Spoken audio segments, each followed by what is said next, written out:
President Trump, he was just going to have this perfunctory meeting today with House Republicans at the White House. Then they're going to get the continuing resolution. They're going to keep funding the government until February 8th, right? Is that what happened, Paul Ryan?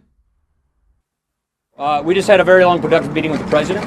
The president informed us that he will not sign the bill that came up from the Senate last evening because of his legitimate concerns for border security.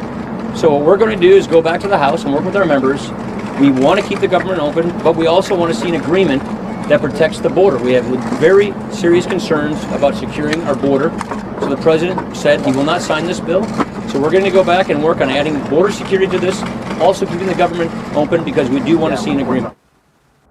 Oh, don't tell me Christmas came early. It's only the 20th. Christmas isn't supposed to happen for 5 days. I told you, all I want for Christmas is $5 billion and a big, big, beautiful wall. And Paul Ryan is announcing this, that President Trump is delivering. We should have seen it coming. Because yesterday, you know, I'm broadly quite supportive of the administration. I think they've done excellent work.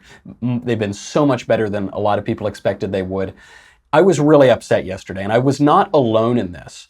Ann Coulter tweeted out, or she was talking, she was on a podcast at the Daily Caller, and she said that President Trump, if he didn't get the wall, his presidency would be a joke. There would be no reason to support him. She was pretty brutal toward him. She was so brutal that President Trump actually unfollowed her on Twitter.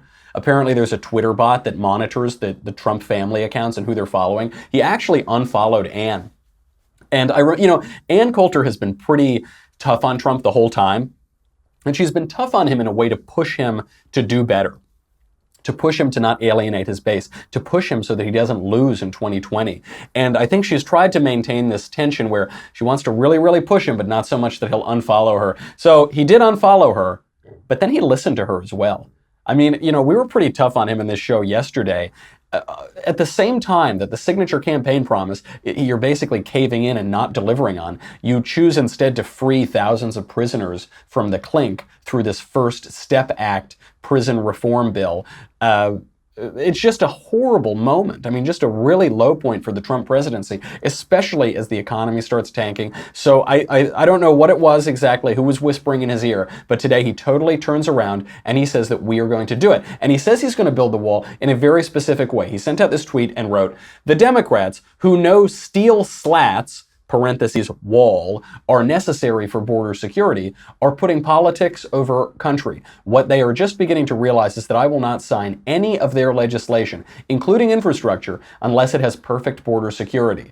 USA wins." Now you'll notice in that tweet, the wall is in parentheses, and the new phrase is steel slats.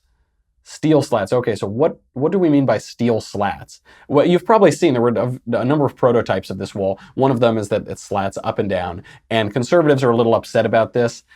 I think the left is actually trying to pretend conservatives are more upset about the steel slats versus the wall than they really are. Because I don't care what the wall looks like. I don't care if it's got graffiti all over it. I don't care if it's made of steel or marble or concrete or whatever. I just want the thing to be built. President Trump also went on, he tweeted, quote, "When I begrudgingly signed the omnibus bill, I was promised the wall and border security by leadership would be done by the end of year. Now, it didn't happen. We foolishly fight for border security for other countries, but not for our beloved USA. Not good." Absolutely right. This is totally right.